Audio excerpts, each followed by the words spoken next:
start the service, on behalf of the family, I'd like to thank everybody who came early to write messages on the coffin, and also to those who wore their Geelong colours today. Good afternoon. My name is Rebecca Broad, and alongside the team at Brian Walsh Funerals, it is an absolute honour to conduct this service today for Stephen Winchcomb, but better known to everyone as Hassa.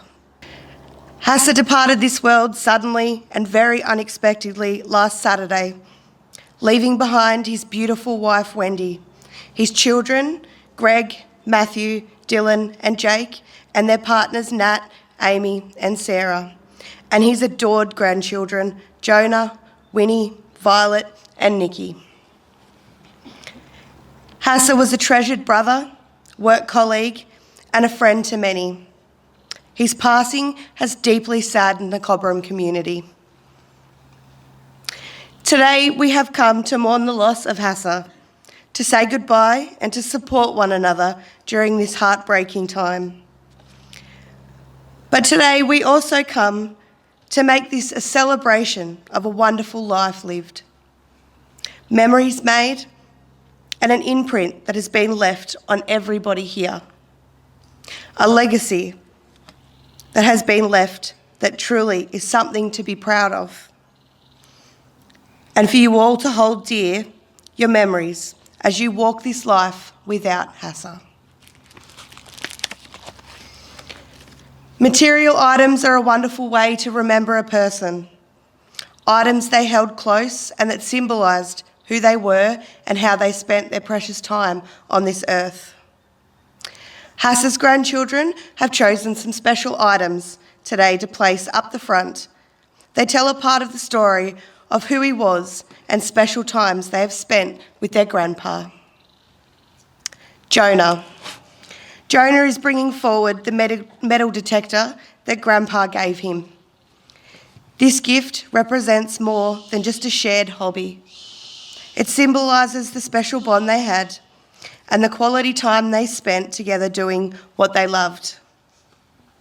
Using the metal detector, Jonah and Grandpa created countless memories, exploring and discovering hidden treasures. This shared activity brought them closer, fostering a deep connection through their mutual passion. The metal detector is a cherished reminder of the adventures they had and the strong bond they shared. Winnie's bringing forward Grandpa's metal detecting hat, a familiar item that he was always known for wearing. This hat is more than just a piece of clothing. It represents the countless hours Grandpa spent indulging in his favourite hobby, searching for hidden treasures. For Winnie, this hat is a comforting reminder of a happier time and the adventures they shared.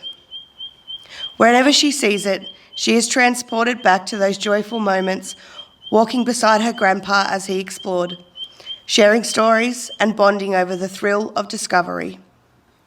This hat symbolises the joy and excitement Grandpa found in his hobbies and the cherished memories they created together, serving as a lasting reminder of his vibrant spirit and the special times they enjoyed. And baby Violet. Violet is just 6 weeks old, so she didn't have the chance to spend much time with her grandpa. However, one of the vivid images in her tiny eyes would have seen is Grandpa wearing his sunglasses. Those sunglasses became a significant part of her brief but precious encounters with him. Although her memories will be shaped by the stories and photos shared by others, those sunglasses will be a unique connection to Grandpa that she didn't get to know as well as she wished. The bond Hassa shared with his grandchildren was truly something special. They knew nothing more than love and affection from their grandpa. Special memories they will treasure for life. I'm sure you've all heard the saying, "Don't judge a book by its cover." The cover of Hassa's book was certainly different to what was written on the pages inside.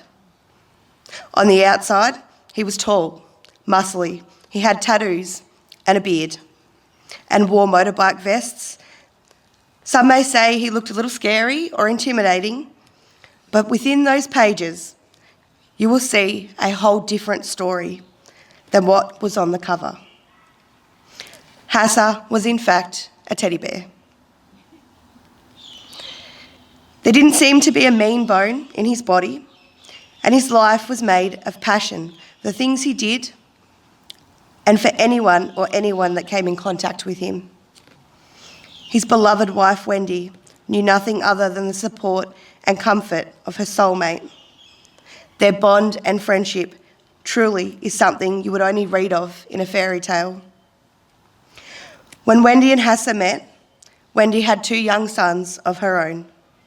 And from that moment on, he took on the role of their father. And to him, they were his boys, and that's been the case since day one. They were always made to feel loved and always knew the love of their father. All 4 of Hassa's children had an incredible bond with him, often talking over the phone every day. They were his best mates in life, and he was so incredibly proud of each and every one of his boys. He's left them with a lifetime of wonderful memories they will always cherish. Even if all of them weren't exactly spectacular, like the story of how Dylan purchased his first motorbike. He was keeping it a secret from his dad, but didn't count on the fact that the finance application went straight to Mum and Dad's email. Whoops. Hassa wasn't exactly impressed that he wasn't able to give the bike his once-over before the sale. Hassa had a heart of gold, and was made from all the good stuff. He was kind and gentle, funny, smart, wise, and very cheeky.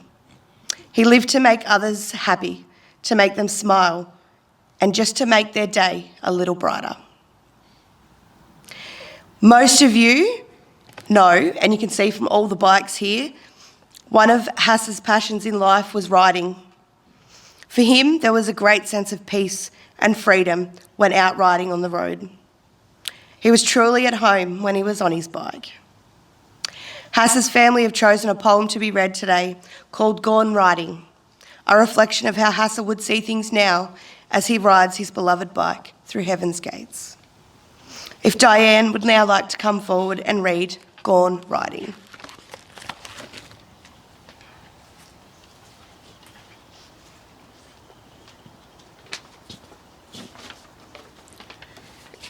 Gone riding. Don't cry for me, I still ride free, with the wind upon my face, leather in my black, the sun on my back, a priceless gift of God's grace. I'll never grow old on these streets of gold. Chasing a majestic sunset, I will still recall how I love you all. Sweet memories I won't forget.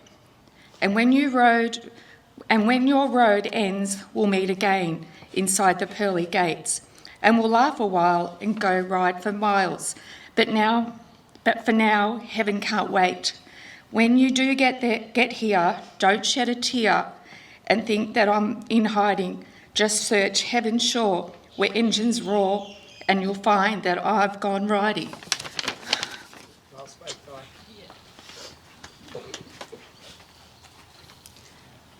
Well done, really good job.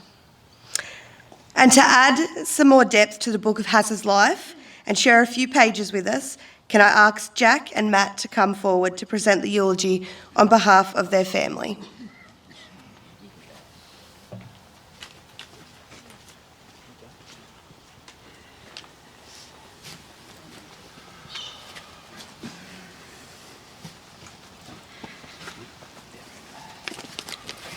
Before I start, I'd like to share a personal anecdote.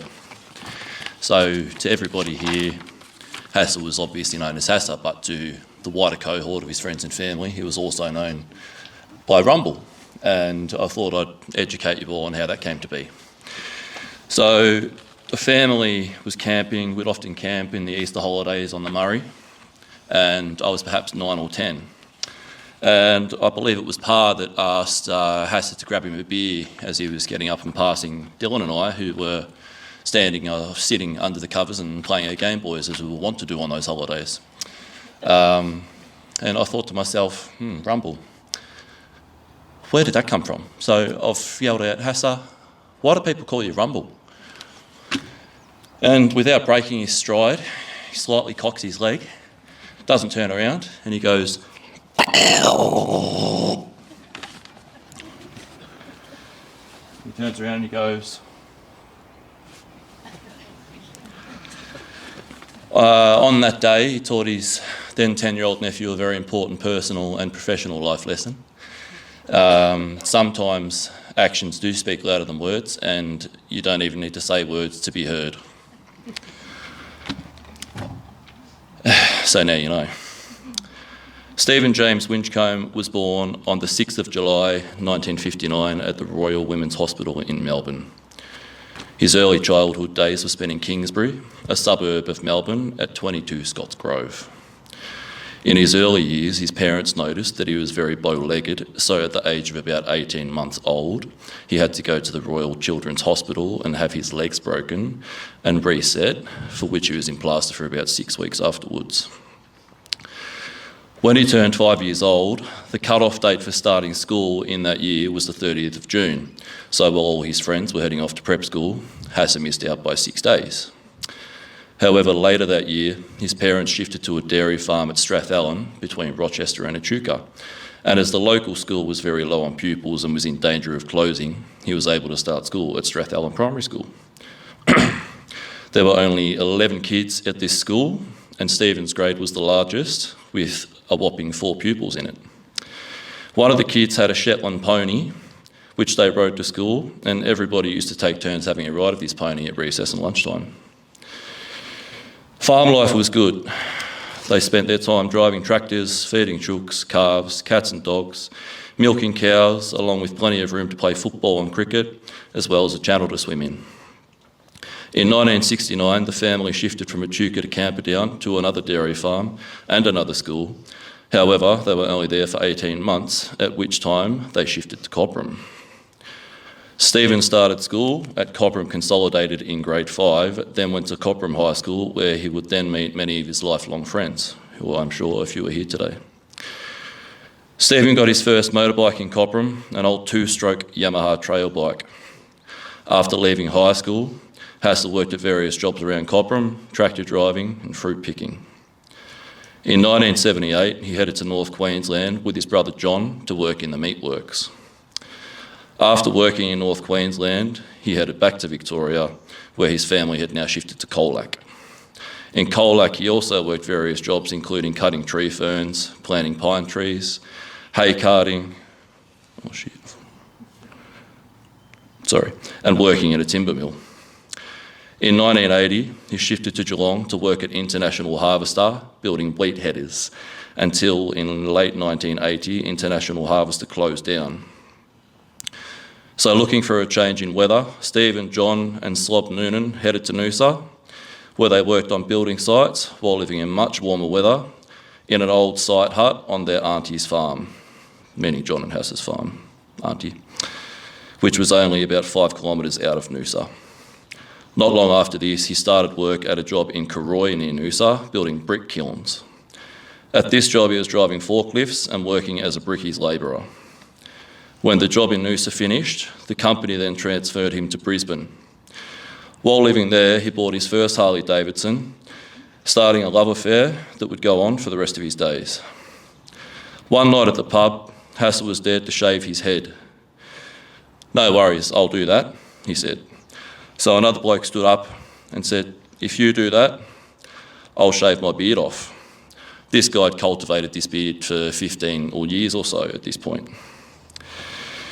So that night, Hassa went home, off went the hair. Then the next morning, the other fella had to shave his beard off.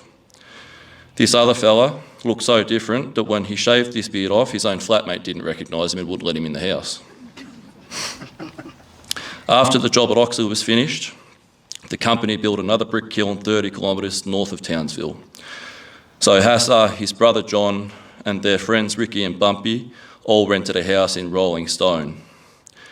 There were lots of fun times had at the house and at the pub, where they met heaps of locals and became good friends with everyone. And there was always a barbecue to be had and plenty of beer to be drank. Late in 1983, the job in Townsville finished, and Hassa, John, Bumpy and Ricky all headed back to Victoria. The Boosie Creek Club started in 1984, with Hassa joining a few months later. Hassa loved being part of that club, riding with the boys, going on runs, having club parties, and all the other assorted activities that they got up to, which he still enjoyed up until his passing. The next few years were spent living in various locations, including living in Perth for a few years with some other Cobram Barooga boys. At the age of about 30, Hassa went halves in a house at Caddy with Turtle. Between them, they paid $30,000 for that house. A year or so later, Hassa met the more important love affair of his life, Wendy.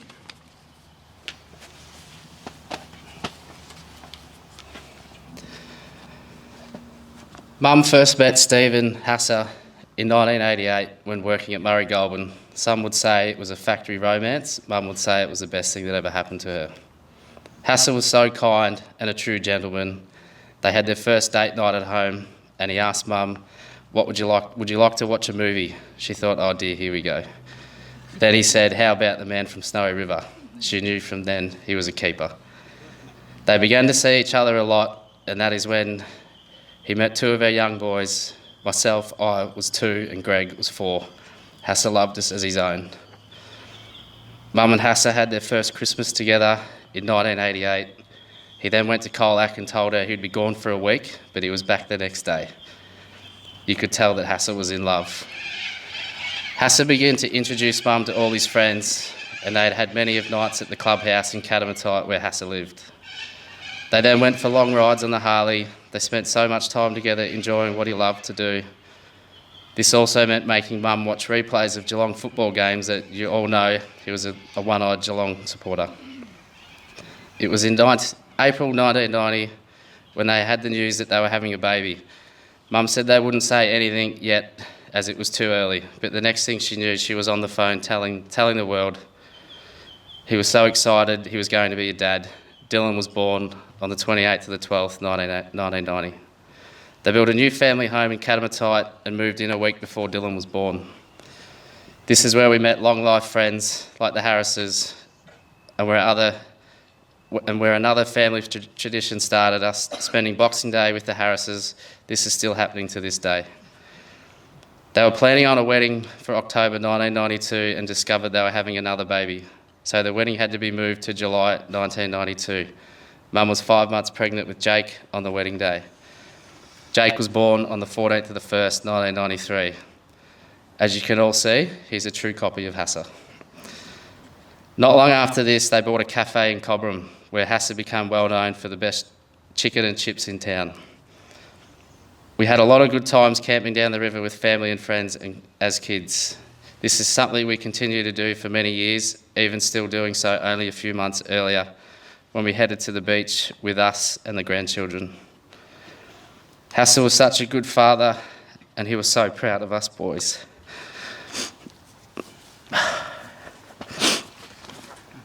While we were growing up, he would love taking us to football, soccer and cricket games and to watch us play. Cricket, I'm sure, was his least favourite. In 2012, their first grandchild was born, Jonah. Then their first granddaughter, Winnie, was born in 2017. It was Father's Day last year when they were surprised with the announcement of grandbaby number 3, Violet, was born 25th of the 4th, 2024. Hassa was so proud. He loved his grandchildren so much.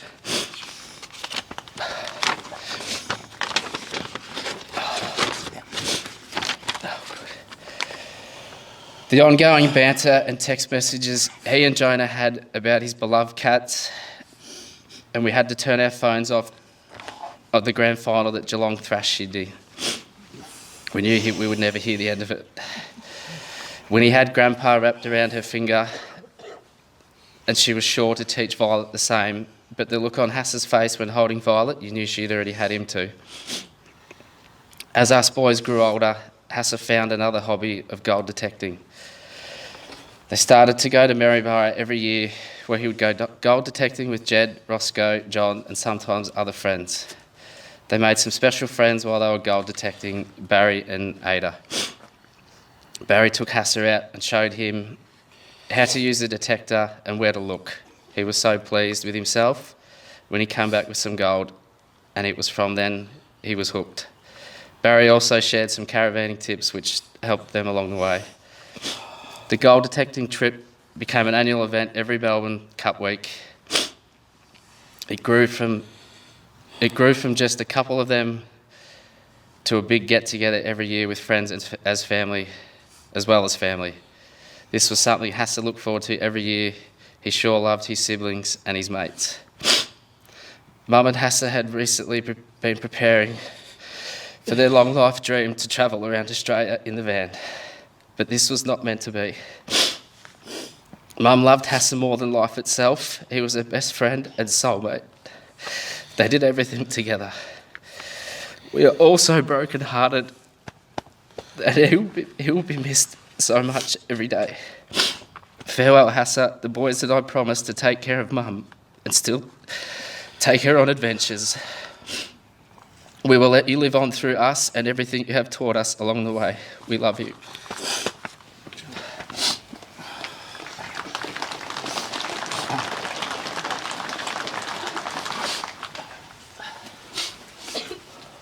Matt.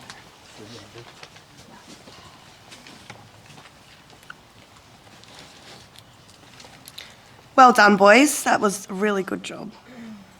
We now have some personal reflections from Bumpy and Lynn, if they would like to come forward.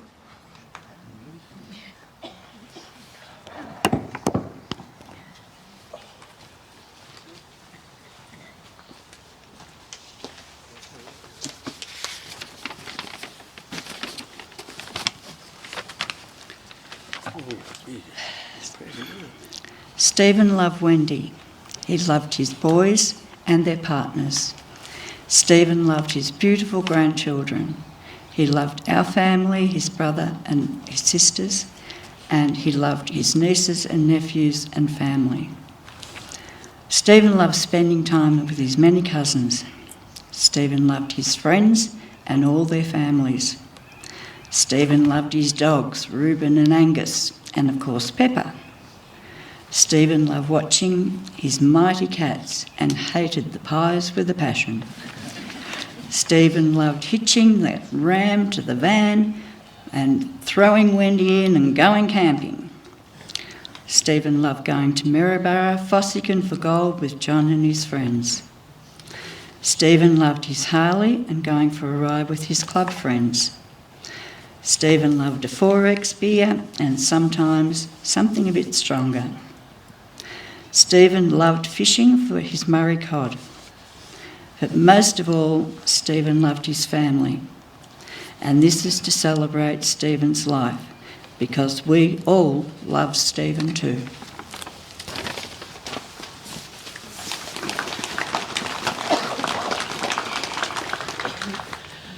Well, this is pretty impressive, all these people here. It blows me out. I wrote a few notes here on a little bit of paper, but I forgot to bring my glasses, so I'm going to just have to take it off the cuff. Most of you people know me, I'm Bumpy. I'm one of Hass's mates for the last 50 years. And I just got to turn this over because he's looking at me. Yes, what can I say? I know a heap of stories, but I can't tell them all. I'll just have a bit of a think about it for a minute. Hassa and Black Dog have been good mates of mine. Their family's been friends of mine. We went to Townsville together, lived together, partied together. They used to come up, when they lived in Brisbane, they used to come down to my old man's pub every weekend or every couple of weekends and get on the piss and run amok and just do what we did when we were 20 years old, 25 years old.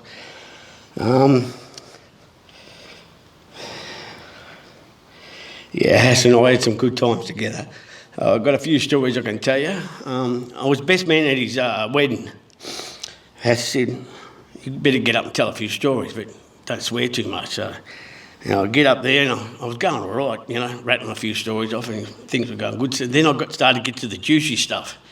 Hassa's looked at me and goes, righto, get the fuck off the stage, no more, that's it, get.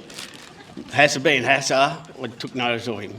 He's a bit like me keeper. I'd be running amok sometimes and he'd be pulling me up. Bumpy, behave yourself, And when Hassa talked, I listened. Yeah. Saying about the bald heads. When we were in Townsville, we had a bet. And Hassa and I got Mohicans. And I was probably 22 and Hassa was about the same vintage. So Hassa's this big, I'm about this big. And got these mohawks. And Hassa, a big boy, had this mohawk, big long, his hair was long and curly, so he had a big rat's tail out the back. And I had a mohawk. And we thought we were cool as cat's piss, eh? Hassa's riding an old shovel, a 74 shovel Harley Davidson, we were riding around on that. We must look like dickheads, But back in them days, we were being who we were. Anyway, about a week went by, I thought, better get these off. Our mohawks were crooked, so like this, like that. I thought it was just Hassa's, and his sister sent me a picture the other day of me with this mohawk. My mohawk was crooked too, bloody hell. So, yeah, it was one of the stories. And Hassa was a bit of a bloke that liked to throw the cat amongst the pigeons and see what come out the end of it. Anyway, when we first moved to Townsville, back in them days there was no mobile phones. You had to go down the phone box or have a phone at your house. Well, we lived in a 2-bedroom flat with 8 blokes, and at night 4 or 5 bikes would get pushed into the flat, so you can imagine what the flat was bloody like, But we were living up there, cutting our path to get waiting for this job. Anyway, so we're going down to the pub this night, and I rang my parents up, and I was having a bit of a thing with somebody, and I had to talk to her, and so that Mum said, be there at 7 o'clock, and so anyway, 7 o'clock on a Friday, I've gone out of the pub, we're at the Rising Sun in Townsville, gone across the road, up the road a little bit to the phone box to make this phone call. Before I went there, in the pub, there was this bloke wandering around the pub and he was annoying everybody, big bastard. He was just annoying the shit out of everybody. Lucky I was with Hassa, so he wasn't annoying me too much. So anyway, I'm over the phone box making this phone call, and this bloke's come up to the phone box and he's bloody rattling on the door, and I'm going, piss off, mate, I'm on the phone, you know, rah. He's carrying like a bloody idiot, and I thought, fuck, what am I going to do here? So I've opened the door and give it a good whack and back him in the side of the head, and next to that just seemed like a bloody bull to a red flag, you know. I said, shit, what am I going to do? So out I go and run across the road back to the pub. Said to Hassa, I've just upset that bastard was in here running amok there a while ago. He goes, what'd you do? I said, I smacked him in the head with the bloody door at the phone box. Oh, shit. And Hassa goes, well, have a look, he's coming across the bloody road now, coming over here. I said, fuck it. I said, I think it's going to be on. He said, well, I'll tell you what to do. He said to me, you started it, you go out and sort it out. If there's any trouble, I'll back you up. So out I go, and I'm thinking, before this bloke had two looks at me, I'm going bang, bang, bang. I think I'm doing all right here. Next minute, bang, he's got me on the ground. I'm going, where the fuck's Hassa? Next minute, Hassa come running out, and he's gone whack, whack, knocked this bloke off me, threw him out there, picked me up. You get inside, threw me in there, and you piss off, otherwise you'll get two more of them bastards. So it was another story about throwing the cat amongst the pigeons, you know, like. So Hassa always used to look after me, you know. If I was getting a bit sideways, pull me up, and I didn't argue with him because he's a big boy, you know. And yeah, I know a heap of stories, but I can't tell them all. I rang my parents up there the other day because my parents knew Hassa and Black Dog pretty well. And I said to Dad, oh, Hassa passed away the other day. He goes, Hassa. I said, you remember Hassa and Black Dog? Oh, yeah. Oh, you blah, blah. He said, you want to speak to your mother? So Mum gets on the phone. I said, oh, Mum, Hassa's passed away. Who's Hassa? I said, Black Dog and Hassa. You remember they come there from Brisbane?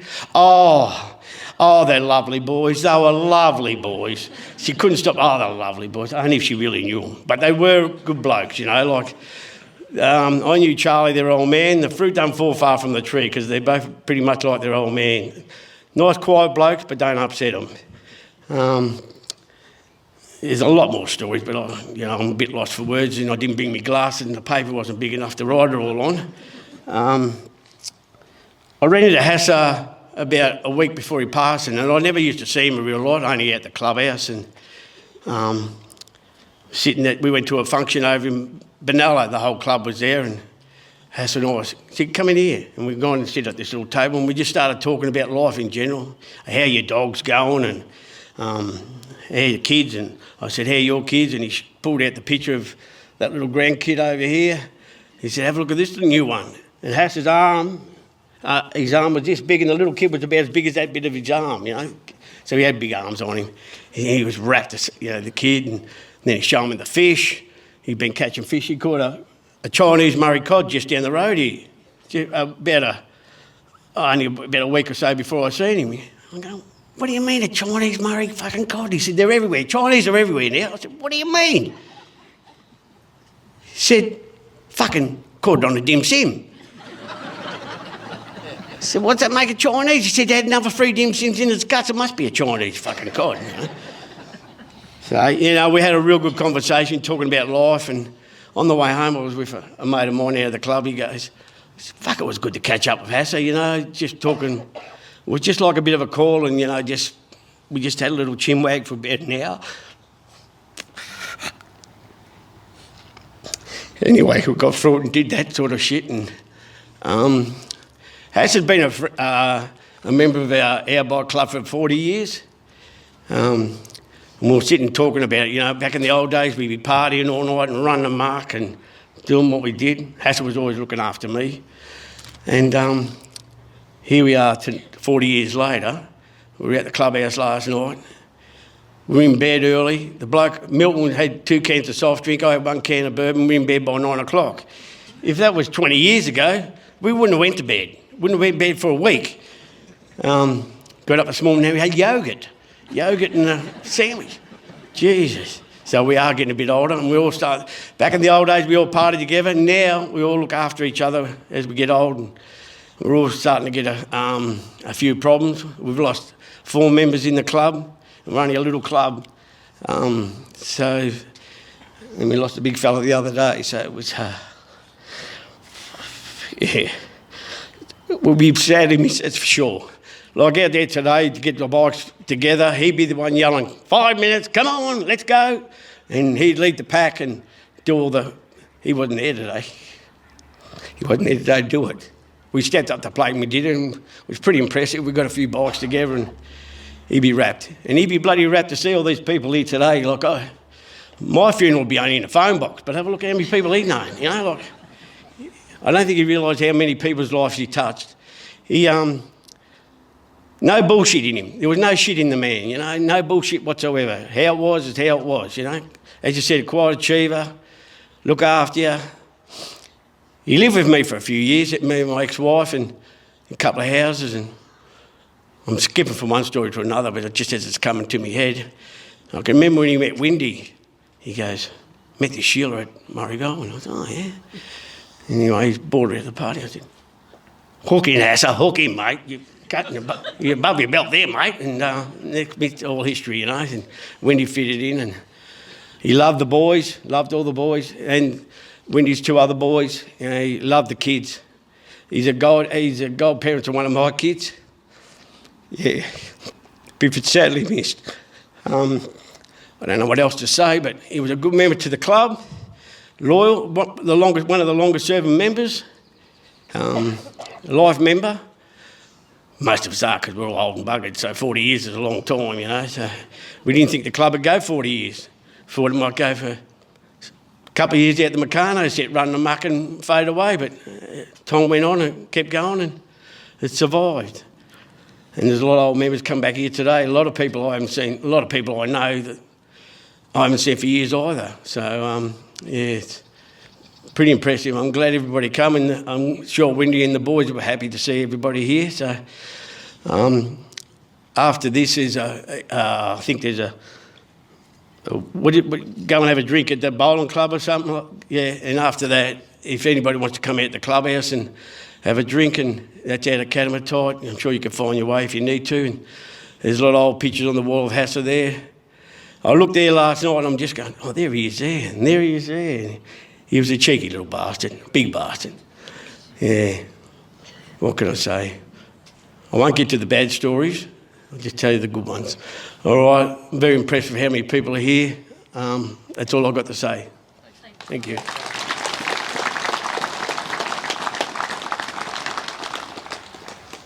Some incredible stories.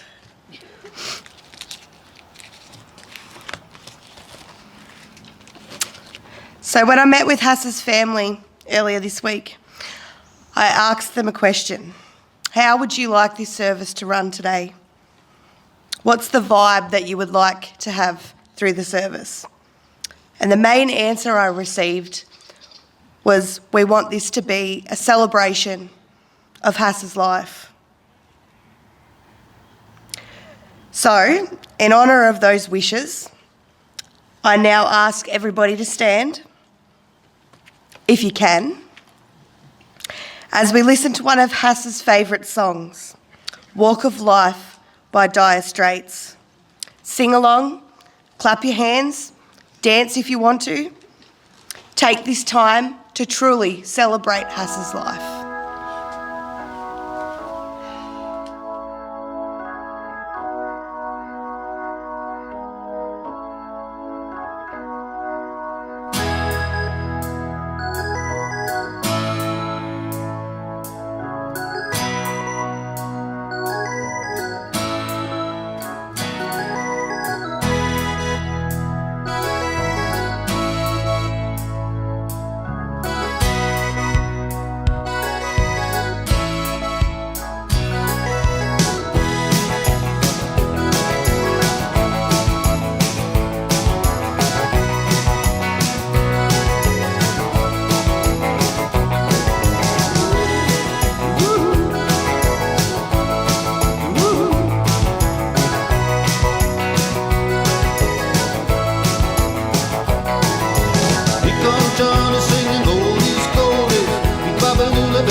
Yeah, you do the walk of life.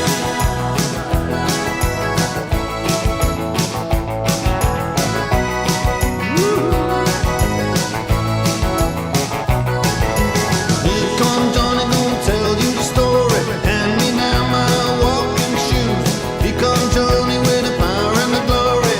Backbeat, the talking blues. He got the action, he got the motion. And the boy can play.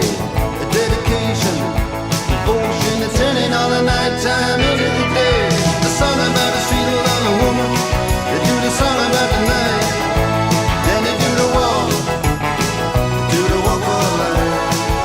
Yeah, you do the walk of life.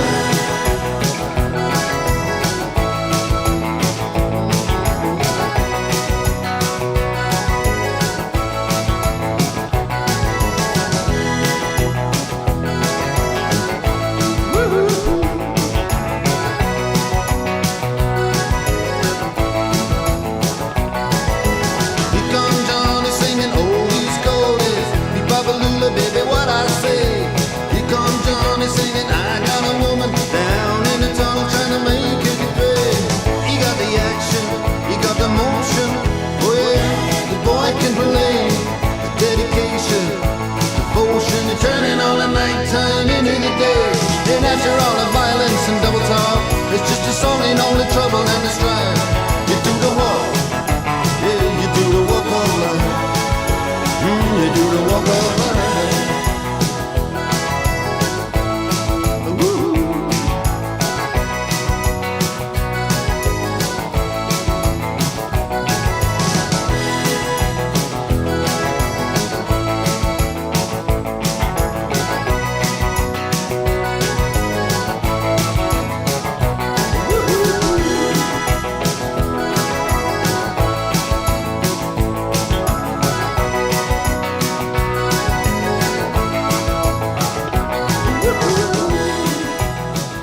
Music is a fantastic way to release your emotions, remember a loved one, and celebrate all the joy they brought into your life.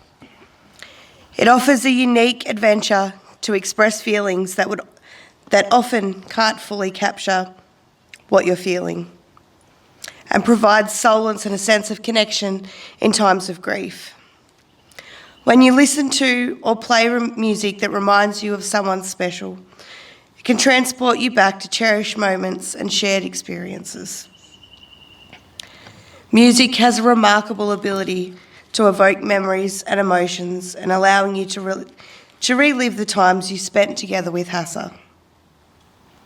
It also helps in celebrating their life and the happiness that they brought to yours. Through melodies and lyrics, music keeps their spirit alive and brings comfort, reminding you of the lasting impact they had on your life. As we heard earlier, another great passion of Hassa's was taking out his caravan and travelling. Many fond memories came from the trips he and Wendy took to Maryborough on Melbourne Cup long weekend, which eventually evolved into a cherished tradition.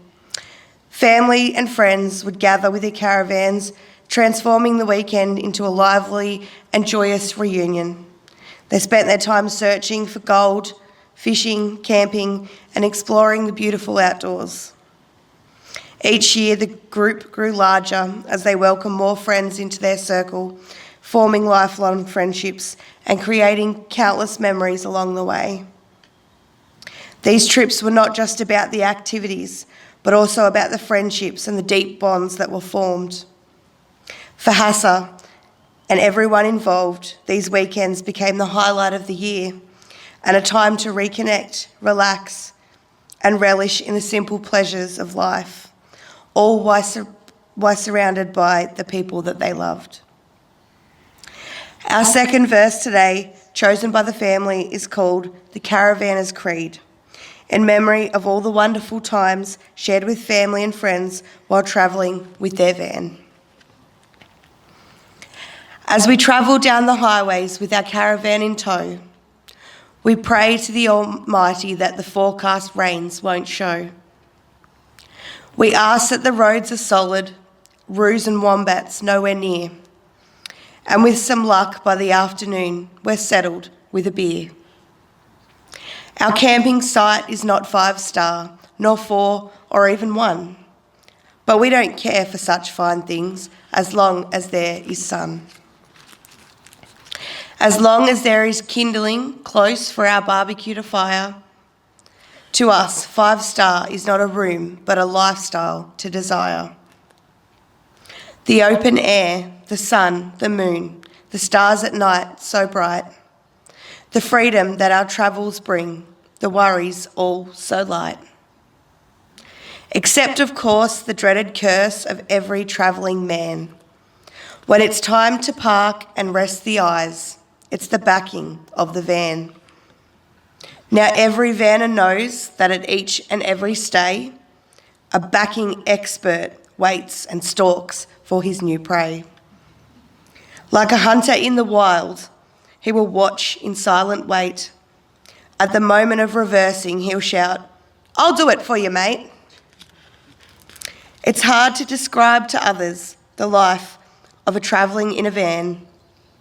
No clocks or phones or timetables. Imagine if you can. Just maps and charts to study for destinations new. At each place, a drink is had, a quiet one or two. The friends we meet along the road all tend to be like us, with greying hair and glasses and a lifestyle lacking fuss. Some say that we are nomads with no place to call our home. But this is no offence to us, for it's Australia that we roam. That was a really nice verse. So today you have cried, you have laughed, you've danced, and you've remembered. You've heard memories and stories of the wonderful life Hassa lived. As you've recalled how he was, you can't help but feel inspired to live a more fulfilled life of your own, just how he would have wanted you to. It's natural to feel sadness in the wake of such loss, and it's okay to grieve. Allow yourself to be sad for a while, but remember not to dwell on your sadness for too long. Hassa may be gone from your sight, but will forever remain in your heart. The memories of him and the moments you shared, the lessons he taught you, can never be taken away. Let these memories be a source of comfort and strength as you move forward. Reflect on the joy he brought into your life, the laughter you shared, and the love that will always bind you together. Use these memories to inspire you to live with the same zest and passion that Hassa embodied. Remember the adventures he embarked upon, the friendships he cherished, and the love he had for his family and friends. Carry forward his spirit of generosity, kindness, and a love for life. And as you navigate through your own journey, let Hassa's legacy guide you, reminding you to embrace every moment, seek out new experiences, and cherish all the people around you. As we come to the end of today's service, I would like to, on behalf of Hassa's family, thank you all for your love, support and kind words since Hassa's passing. They truly mean a lot and will always be appreciated. After Hassa has left for his last ride with his family, please head down to the Cobram Bowls Club and enjoy some refreshments and share more wonderful memories and stories together. Perhaps a little more music and dancing to celebrate Hassa's life. And the time has now come to bid farewell to Hassa and send him off for one last ride. Hassa, you are so dearly loved, and you're in our hearts and minds. We'll carry you with us as we move forward in our lives. Everything you have done is still done. Everyone you loved is still loved. Everything we've learnt from you is still learnt. And so we will let you pass from this world for which you did so much and for which you continue to do. Because when we walk this earth, we will always walk it with you. You leave us with the strength and pride to do what is good and right, and your memory will guide us just as you did when you were at our side. For this, we say thank you and goodbye. We commit the body of Stephen Winchcomb to be cremated, to be returned to Mother Nature's earth, where all life begins and to which all life returns. Ashes to ashes and dust to dust, may you rest in eternal peace and forever ride free. If the coffin bearers would like to come forward.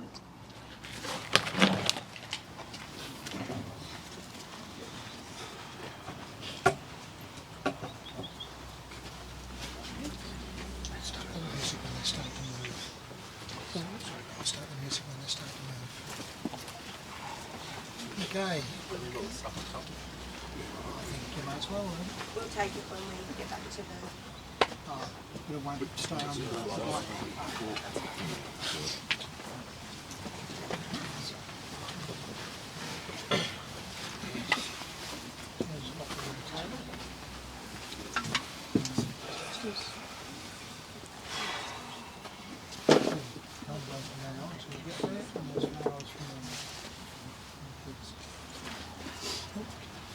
So, those of you that've got a handle, grab a handle, the other ones just go to lift underneath. And you just walk off the trolley.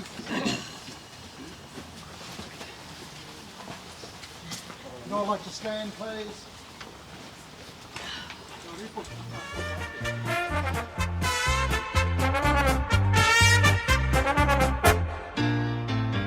We are Geelong, the greatest team of all. We are Geelong, we're always on the ball. We play the game as it should be played, at home or far away. Our banners fly high from dawn to dark, down at Gardenia Park.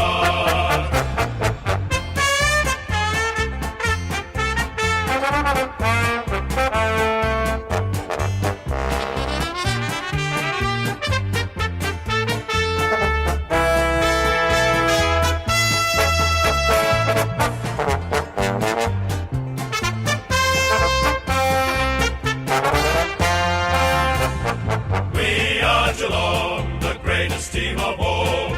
We are Geelong, we're always on the ball.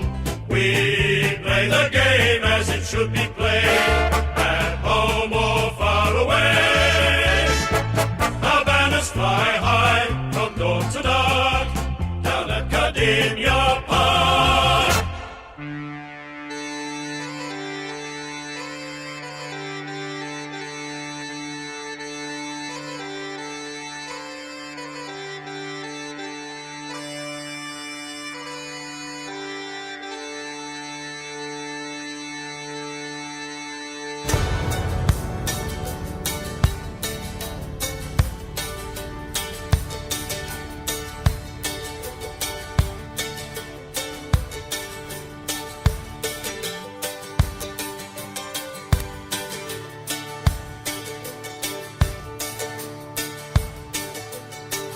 Well, my name's John Lee Pettimore.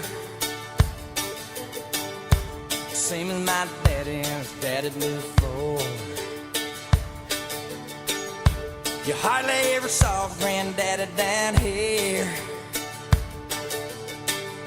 He only come a town about twice a year. You buy 100 pounds of yeast and some copper line.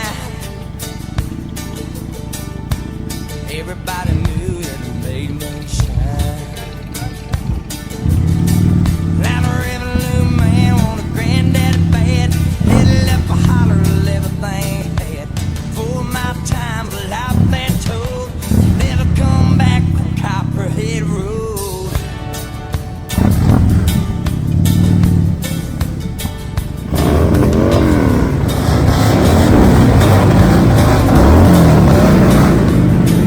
That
my name's John Lee Pettimore. Same as my daddy and his daddy before. You hardly ever saw granddaddy down here. They only come to town about twice a year. You buy 100 pounds of yeast and some copper line. Everybody knew that it made moonshine. Now the revenue man want a granddaddy bad. He left a holler of everything he had. For my time, but I've been told you never come back from Copperhead Road.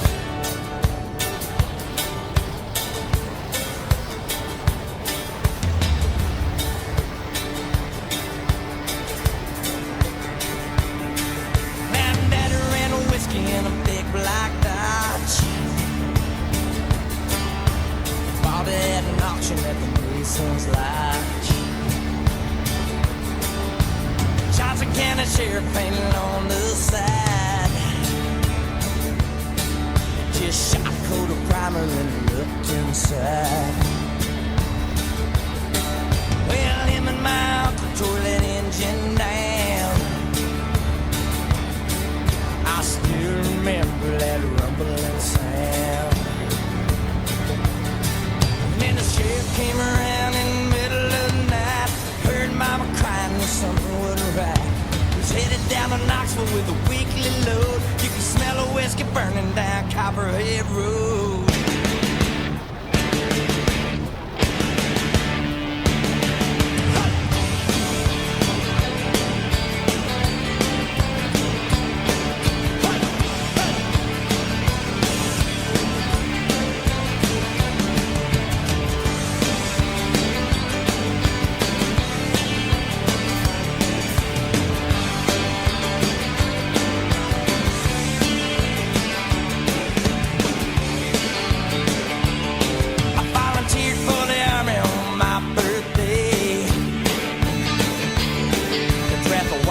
First round here and away. I've done 2 tours of duty in Vietnam. I came home with a brand new plane. I take the seed from Colombia, Mexico. I just planted up a holler down Copperhead Road.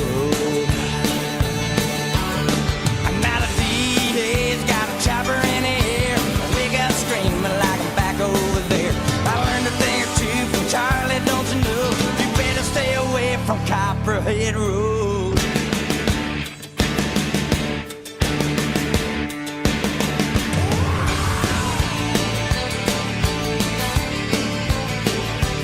Copperhead Road.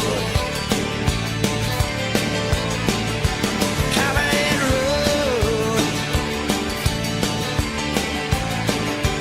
Copperhead Road.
saw Granddaddy down here. They only come a town about twice a year. They buy 100 pounds of yeast and some copper line. Everybody knew it. Now the revenue man want a granddaddy bad. Headed up a holler of everything he had. For my time, but I've been told you never come back from Copperhead Road.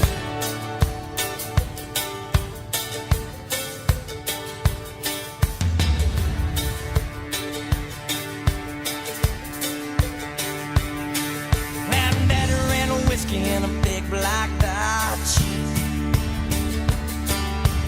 bought it at an auction at the Mason's Lodge. Johnson County Sheriff painted on the side. Just shot a coat of primer then looked inside.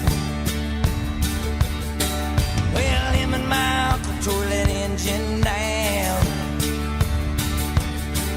I still remember that rumbling sound. And then the sheriff came around in the middle of the night. Heard Mama crying that something wasn't right. He's headed down to Knoxville with a weekly load. You can smell a whiskey burning down Copperhead Road.